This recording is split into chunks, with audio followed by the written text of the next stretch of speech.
ఒక తోటలో ఒక కొమ్మలో ఒక పువ్వు పూసింది.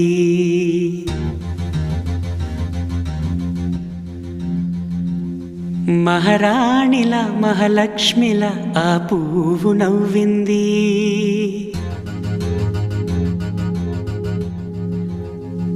అలాగే నవ్వుతూ ఉండాలని,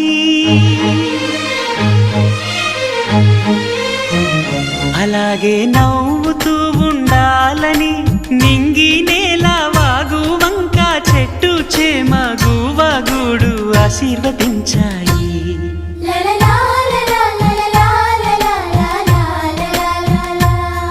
ఒక తోటలో ఒక కొమ్మలో ఒక పువ్వు పూసింది. మహారాణిలా మహాలక్ష్మిలా ఆ పువ్వు నవ్వింది.